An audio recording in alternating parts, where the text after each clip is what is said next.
আসসালামু আলাইকুম। আরওয়াইকে আনোয়ার ইউটিউব চ্যানেলের পক্ষ থেকে সকলকে স্বাগতম। মাইক্রোসফট এক্সেল বাংলা টিউটোরিয়ালে আজকে আমরা শিখব উইকলি ওয়েজের শিট তৈরি করা। এটা যে কোনো গার্মেন্টস প্রতিষ্ঠানে, যে কোনো কনস্ট্রাকশন প্রতিষ্ঠানে অথবা বড় বড় কোম্পানিতে সাপ্তাহিক বেতন তৈরি করার একটা খুব সুন্দর এক্সেল ফর্মুলা। আমরা যদি এটাকে কাজে লাগাই অর্থাৎ ভালো করে বুঝতে পারি তাহলে খুব সহজে যে কোনো ধরনের এই ধরনের উইকলি ওয়েজের স্যালারি শিট তৈরি করতে পারবো। এটা একটা কম্পিউটার অপারেশন লেভেল 3-র কোর্সেন, অর্থাৎ খুবই ভেরি স্ট্যান্ডার্ড মানের একটা কোর্সেন। আমি চেষ্টা করব আপনাদেরকে খুব সাবলীলভাবে বোঝানোর। আশা করি আপনাদের ব্যক্তিগত এবং কর্মজীবনে এটা খুব কাজে দেবে। চলুন কথা না বলে আমরা কাজ শুরু করি। এখানে বেশ কিছু কন্ডিশন দিয়ে দিয়েছে। প্রথমে বলেছে একটু কন্ডিশনগুলো একটু দেখে নিই আমরা। প্রথমে বলেছে যে আপনি যে টাইটেলটা দেবেন সেটা হবে টাইমস নিউ রোমান, অর্থাৎ আমার এই weekly wages sheet for worker এই লেখাটা হবে টাইমস নিউ রোমান। লেখার পরে আমরা হোম থেকে এখান থেকে টাইমস নিউ রোমান চয়েস করে দেবো। এটা হচ্ছে কাজ। পরেরটা বলেছে আদার ফন্টস হবে 12, অর্থাৎ এই যে আমরা লেখাগুলো লিখেছি এই সব লেখাগুলো আমরা পুরো একটা এরিয়া ব্লক করব। যতটুকু এরিয়া আমরা চাই কাজটা করতে অতটুকু এরিয়া ব্লক করে আমরা এই যে বর্ডার আছে এখান থেকে একটা বর্ডার দিয়ে দেবো এবং এই লেখার সাইড আমরা 12-14 যা বলে তাই দিয়ে দিলাম। যেহেতু এখানে একটা এক্সামের কথা বলা হয়েছে, অর্থাৎ এক্সাম থেকে আমি কাজটা করতেছি, তাই এখানে যেভাবে বলেছে আমি সেভাবে করার চেষ্টা করতেছি। আপনাকে আপনার প্রতিষ্ঠান যেভাবে বলবে আপনি সেভাবে করবেন। তারপরে বলা হয়েছে কি দেখেন, ফন্ট সাইজ হবে 18। ভালো কথা, আমার এই উইকলি ওয়েজেস ফন্ট সাইজ 18 আছে। এবার সবচেয়ে ইম্পর্টেন্ট যে জিনিসটা সেটা হচ্ছে এমপ্লয়ি আইডি। বলা হয়েছে অ্যাপ্লাই ভ্যালিডেশন। ভ্যালিডেশন মানে শর্ত, অর্থাৎ কোনো তথ্য শর্ত দিয়ে আবদ্ধ করে দেওয়াকে বলে ভ্যালিডেশন। এটা আমরা একটু পরেই দেখব। Unique value for each employee, consider 7 digit. Employee where must digit in character E, অর্থাৎ এখানে বলা হয়েছে যে আপনি যে এমপ্লয়িটার আইডি বসাবেন সেটা যেন কখনো একই রকম দুইটা না হয়, অবশ্যই আলাদা আলাদা হবে, যেটাকে আমরা ইউনিক আইডি বলি। যেমন আমাদের ভোটার আইডি নাম্বার ইউনিক হয়, মোবাইল নাম্বার ইউনিক হয়, কখনো দুইটা হয় না। এবং তার প্রথম অক্ষর অবশ্যই ই হওয়া লাগবে। চলুন দেখা যাক। এই কাজটা করার জন্য আমাদের দুইটা ফর্মুলার বেসিক বিষয় একটু জেনে আসতে হবে।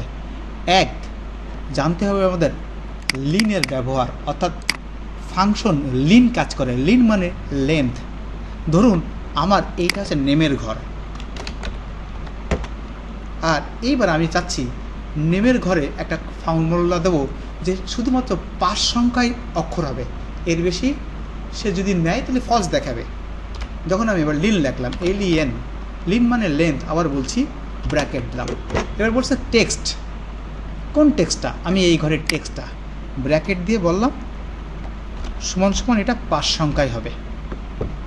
আমি আবদ্ধ করে দিলাম এইটা, এখন আবদ্ধ করে দিলাম। এবার দেখেন এখানে ফলস লেখা এসেছে, তার মানে আমি এখানে কোনো কিছু লেখিনি। এবার আমি 5টা এখানে সংখ্যা লিখি, দেখেন তখন ট্রু লেখা আসবে। অর্থাৎ আমি অ্যাকুরেট 5 অক্ষরই বা 5টা ক্যারেক্টার এখানে টাইপ করেছি। যখনই আমি এখানে 5-এর জায়গায় একটি কম লিখবো, একটা সংখ্যা কম লিখবো, বলবে ফলস। তার মানে লিন ফর্মুলায় এই বলতেছে আপনি সঠিক সংখ্যা বসাননি। এইটা একটা ফর্মুলা জানতে হবে আপনাদের। এরপর আরেকটা জানতে হবে কাউন্ট ইফ। আসেন কাউন্ট ইফটা আমরা দেখে নিই। আমরা এই জায়গায় কাউন্ট ইফের ব্যাপার দেখিয়েছি, তারপরে এখানে একটু বুঝে নিই। কাউন্ট মানে গণনা করা, ইফ মানে আমার এরিয়ায় যা আছে তাকে সে গণনা করবে। গুড। এটা করার জন্য আমরা চলে যাই। ধরুন আমরা এখানে লিখলাম সমান সমান count if, count if first bracket. Count if গণনা করবে, ধরেন আমার এই ঘরটাকেই সে গণনা করবে, কমা, অথবা গণনা করবে ধরেন এতটুকু অংশকে থেকে। আবার বলে দিই, ধরুন আমার গণনা করবে এতটুকুর মধ্য থেকে, কমা, কাকে গণনা করবে? এই ঘরটাকে গণনা করবে, ব্র্যাকেট শেষ। এখন যদি আমি ইন্টার দিই তাহলে কিন্তু সে কোনো কিছু পাইনি। আমি 1 লিখলি গণনা করলো, 2 লিখলি গণনা করতেছে না, কারণ এবার আমি আবার 1 লিখি, দেখেন গণনা করেছে। কারণ আমি বলেছিলাম এই ঘরে যা থাকবে সেই তথ্যকে সে গণনা করবে। এই ঘরে 1 আছে, ঠিক 1 সে আরেকটা পেয়েছে, কতটুকু এরিয়ার মধ্যে? এই এরিয়ার মধ্যে, তাই সে গণনা করতেছে। এবারে ধরুন আমি আরেকটা 1 দিলাম, দেখেন 3 ধরছে। এবার যদি আমি বলে দিই এই কাউন্টিংটা আবার ডাবল ক্লিক করলাম, এবার বললাম লেস দেন 2, দেবার এন্টার দিই, দেখেন ফলস হয়ে গেল। তার মানে কি দাঁড়াচ্ছে, একই রকম তথ্য যখনই সে টাইপ করবেন তখনই সে ফলস হয়ে যাবে। এবার আমি এখানে ধরেন বোঝানোর জন্য এখানে 1 দিলাম, আর এইখানে 3 দিলাম, আর এখানে 4 দিলাম, দেখেন এখানে ট্রু হয়ে গেছে। লেস দ্যান 2 দেওয়ার অর্থ হচ্ছে সে আপনার যতটুকু এরিয়া আছে এই এরিয়ার মধ্যে একই সংখ্যা, অর্থাৎ একটা সংখ্যা যেটা হবে সেটা যেন আর একটার থেকে কম হয়। এক কথায় একই সংখ্যা 2 বার টাইপ করা যাবে না, টাইপ করলে সে ফলস লেখা আসবে। দেখেন কাউন্টে কিন্তু একই সংখ্যা টাইপ করলে সে দেখাচ্ছিল 1 2 3 করে কয়টা লিখেছেন, আর যখন আমি লেস দ্যান 2 দিলাম তখন সে দেখাচ্ছে একই সংখ্যা একবার হলে ঠিক আছে, কিন্তু 2 বার দিলেও ফলস দেখাচ্ছে।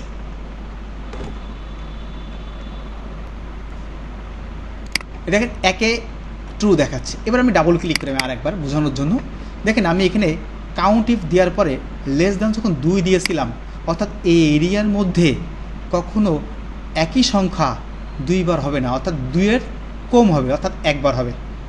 2 এর কম হবে মানে একবার হবে। আমি যদি 3 এর কম দিই একই সংখ্যা তখন 2 বার নেবে সে। দেখেন একই সংখ্যা, অর্থাৎ 1 আমি একবার টাইপ করেছি ট্রু, আবার একবার দিই ট্রু, যখনই আমি 3 বার 1 দেবো ফলস দেখাবে।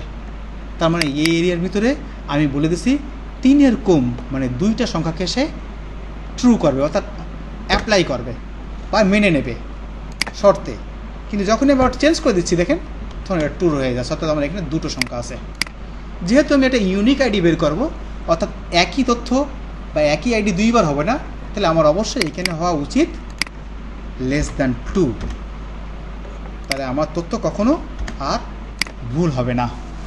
এইরকম এই দুটো তথ্য সমন্বয়ে, অর্থাৎ এই দুটো ফাংশনের সমন্বয়ে আমরা এখন একটা ইউনিক আইডি ফর্মুলা শিখব, সেটা অ্যাপ্লাই করব অবশ্যই আমাদের কন্ডিশনাল সেটা অবশ্যই অ্যাপ্লাই করব আমরা হচ্ছে ডাটা মেনুর ভ্যালিডেশন রুলে।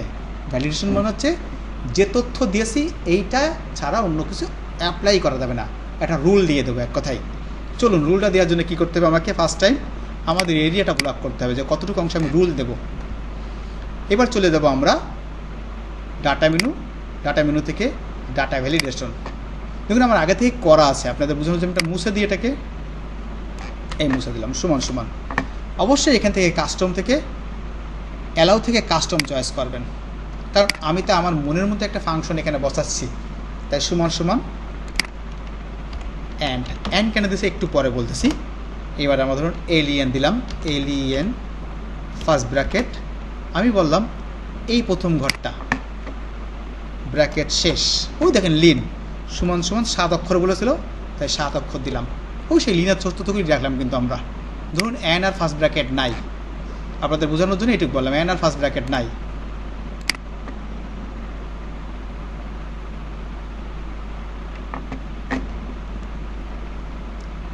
কমা দেওয়ার পরে কাউন্ট ইফ লিখলাম,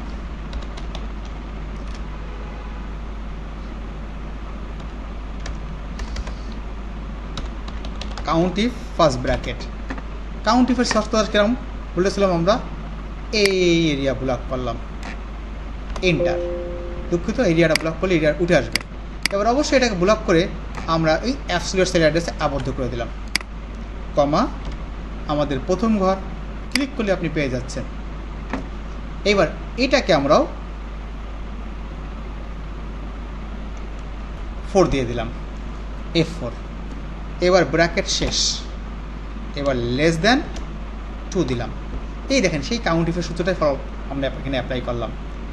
এবার আমরা এটাকে জাস্ট শেষে যে অ্যান্ড দিলাম না, দেখেন অ্যান্ড কেন দেবেন এটা আপনারা বলে দিই।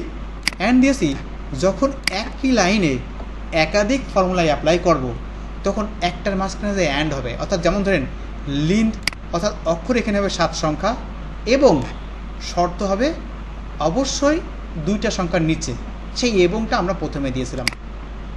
ওকে, এবার আমরা ওকে করে দিলাম।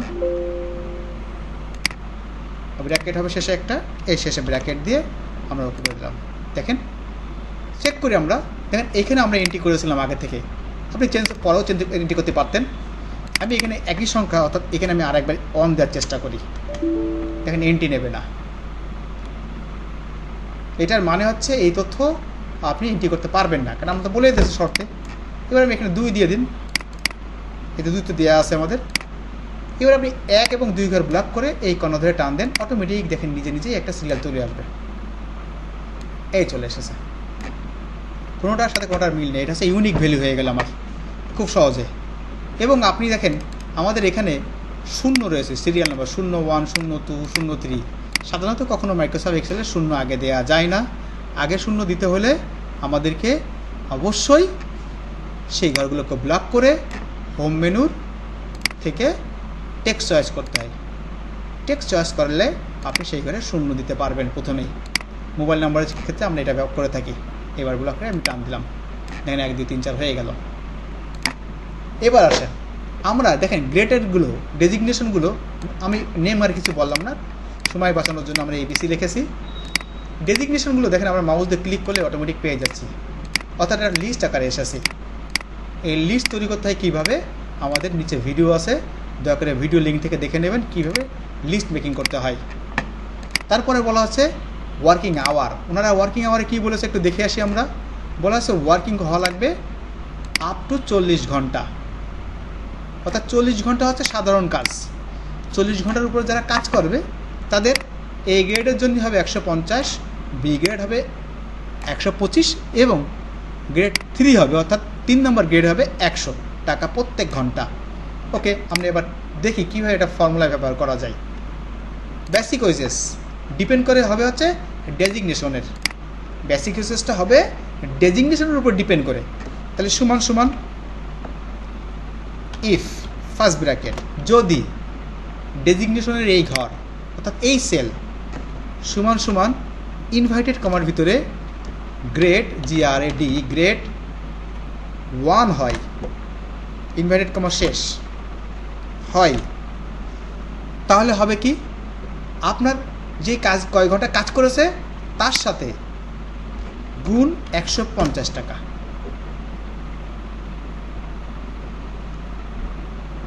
আমি আরেকবার বলি, যদি আপনার ডেজিগনেশন সমান সমান গ্রেড 1 হয়, অবশ্যই ইনভার্টেড কমা দুটো একসাথে দেবেন, শিফট চেপে দেবেন, তাহলে একসাথে হবে। আর এখানে বানানটা যেভাবে দিয়েছিলেন ঠিক হুবহু সেই বানানই দেবেন। আপনি বলতে পারেন এখানে গ্রেড 2 রয়েছে, কারণ আমি শুরুতেই বলেছি যদি হয়, তাই যদি মানে এটা গ্রেড 1ও হতে পারে 2 হতে পারে। যখন অন হবে তখনই 150 টাকা হবে। আমি এবার ইন্টার দিয়ে চেক করে দেখি, আমাদের ফলাফল ফলস আসবে। তার কারণ আমি বলেছিলাম গ্রেড 1, কিন্তু এখানে রয়েছে গ্রেড 2। এবার ক্লিক করে চেক করে দেখি 1 দিলে কাজ করে কিনা, কাজ করেছে। তার মানে বোঝা গেলে 1-এর ফর্মুলাটা আমার এখানে সঠিক হয়েছে। ঠিক আছে, এই 1-এর ফর্মুলাটাকে আমি কপি করে পেস্ট করে দিই। এবার ডাবল ক্লিক করি, এবার আমি ফার্স্ট ব্র্যাকেট মুছে দিলাম, শেষেরটা কমা দিলাম। একই ধরনের তথ্য একাধিক করতে হলে একটাকে চেক করতে হয়, অল্প একটু করে চেক করে শেষে একটা কমা দিয়ে শুধুমাত্র সমান সমান ছাড়া এটাকে আবার হোম মেনু থেকে কপি করে ঠিক শেষে যে আপনি পেস্ট করে দেন। এবারে গ্রেডের 1-এর জায়গায় 2 লিখে দেন আর এখানে 125 লিখে দেন, হয়ে গেল। আবার পেস্ট করেন, এখানে গ্রেড 2-র জায়গায় 1 আছে, এখানে 3 করে দেন আর এখানে 100 করে দেন। শেষের ব্র্যাকেটটা দিয়েছিলাম আমরা অঙ্ককে আরও করার জন্য, যেহেতু আমার অঙ্ক আর নেই, শর্তও নাই, প্লাস ব্র্যাকেটটা কমাটা মুছে দিয়ে ব্র্যাকেট 3টা ব্র্যাকেট দেবো, তাহলে কালো হয়ে যাবে ব্র্যাকেট, বা 3টা দিলাম।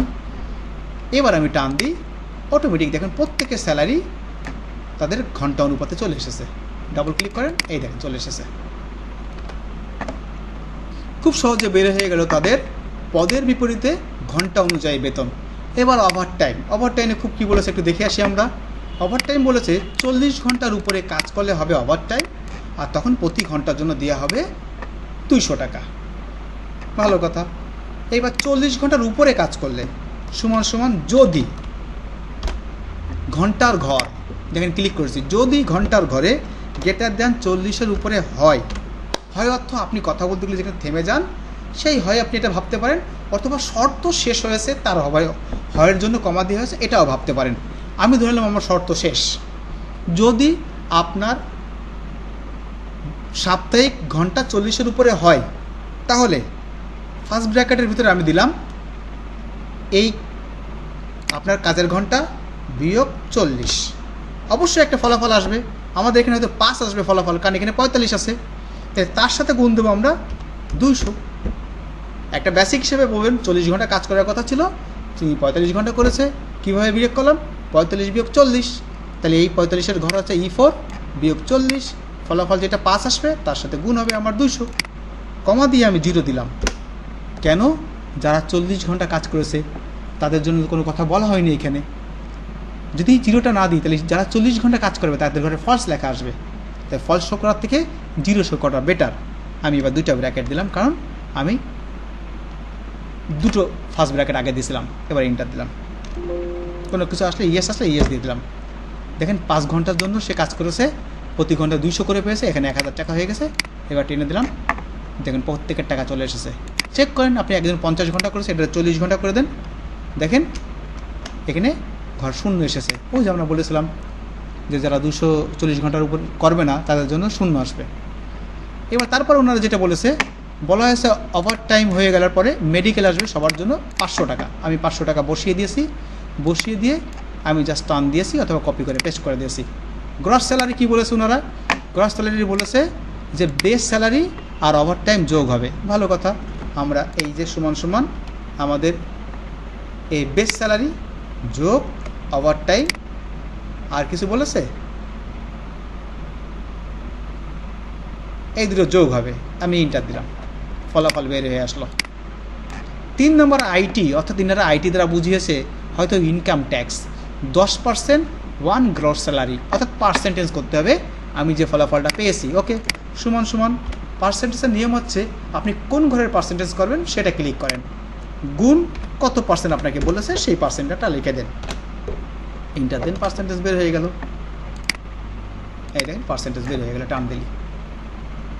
এবার আছে নিট অ্যামাউন্ট। ইনারা কী বলেছে দেখি, নিট অ্যামাউন্ট করার সময় আমাকে গ্রস স্যালারি এবং মেডিকেল যোগ করতে হবে এবং ইনকাম ট্যাক্স বিয়োগ করতে হবে। ঠিক আছে, আমরা সমান সমান ফার্স্ট ব্র্যাকেট দিলাম, দিয়ে আমাদের এই যে গ্রস স্যালারি যোগ মেডিকেল আর ব্র্যাকেট শেষ করে বিয়োগ দিলাম আমাদের ইনকাম ট্যাক্স।